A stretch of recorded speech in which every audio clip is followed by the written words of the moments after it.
Baik, sebelumnya Assalamualaikum warahmatullahi wabarakatuh.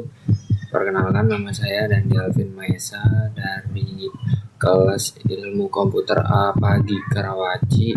Di sini saya akan menjelaskan tentang memahami tahapan design thinking, solusi kreatif berbasis manusia, sebuah kerangka kerja yang mentransformasi cara kita mendekati tantangan, mendapatkan empati sebagai inti dari inovasi. Nah, apa itu design thinking? Jadi design thinking itu ada 3, itu ada metode pemecahan masalah kompleks, 5 tahapan utama, dan proses iteratif yang fleksibel. Yang metode pemecahan itu ada sebuah pendekatan non-linear dan iteratif yang fokus utamanya adalah pada kebutuhan manusia. 5 tahapan utamanya itu ada design thinking diorganisir melalui 5 fase yang saling terkait, itu ada empatis, define, ideati, prototype, dan tes. Yang ketiga itu ada proses ini tidak harus berjalan berurutan. Tim didorong untuk kembali ke tahap sebelumnya untuk menyempurnakan solusi berdasarkan pembelajaran.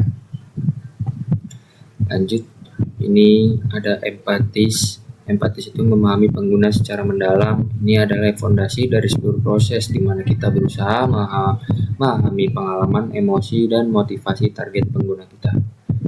Yang ada 3 di sini itu ada melakukan wawancara mendalam, observasi langsung, dan membangun empati atau empati.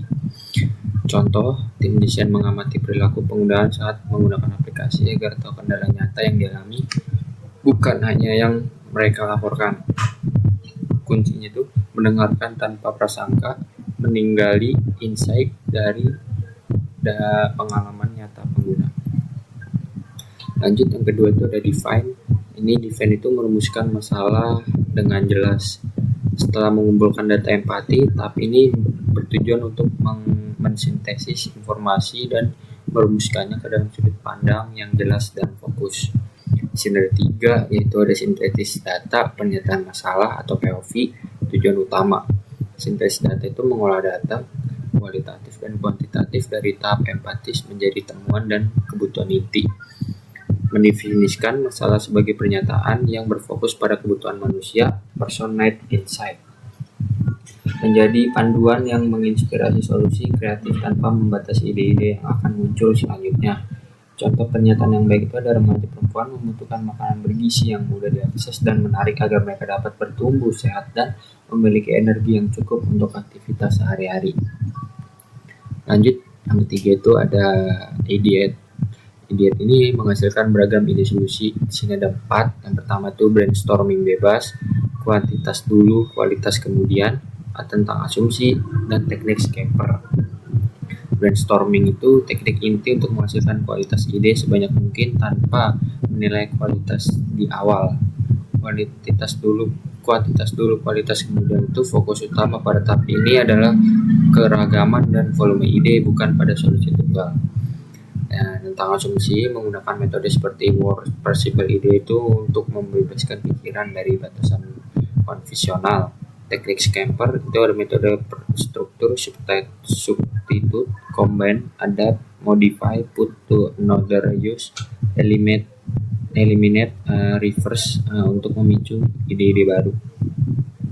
Lanjut, yang keempat itu ada prototype, membuat model solusi awal. Prototipe ini adalah wujudan ide terbaik dari tahap ideat menjadi bentuk yang sederhana, cepat, dan murah untuk diuji. Wujudkan ide. Contoh, mewujudkan ide cepat dan kotor. Dan terakhir itu ada contoh. Itu buat versi fisik atau digital dari solusi Anda seperti sketsa, model 3D, atau aplikasi demo fungsionalitas terbatas. Cepat dan kotor itu tidak perlu sempurna. Tujuan utama adalah menguji konsep dan mendapatkan feedback awal dari pengguna secepat mungkin. Contohnya itu membuat wireframe digital, model kardus produk, atau simulasi layanan yang diuji oleh staf internal.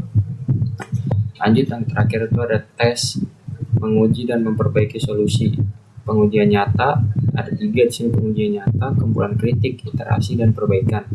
Melibatkan pengguna sasaran untuk berinteraksi dengan prototipe di lingkungan yang mendekati kondisi nyata.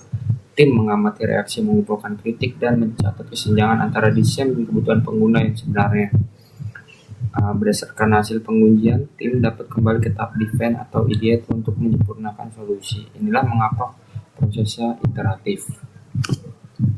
Nah, mengapa sih design thinking itu penting? Solusi berbasis kebutuhan, memastikan produk atau layanan yang dihasilkan benar-benar dibutuhkan dan dapat diadopsi oleh pengguna.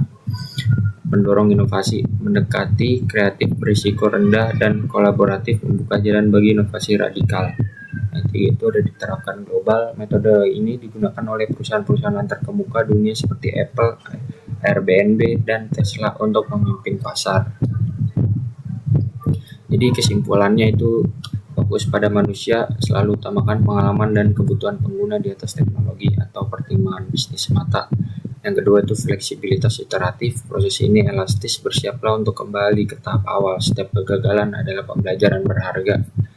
Terakhir itu mulai dengan empati, memahami mendalam tentang masalah, define, yang didukung oleh empati. Empatis akan memunculkan solusi terbaik secara alami. Baik, mungkin itu yang bisa saya dapat sampaikan dari materi design thinking. Kurang lebihnya mohon maaf.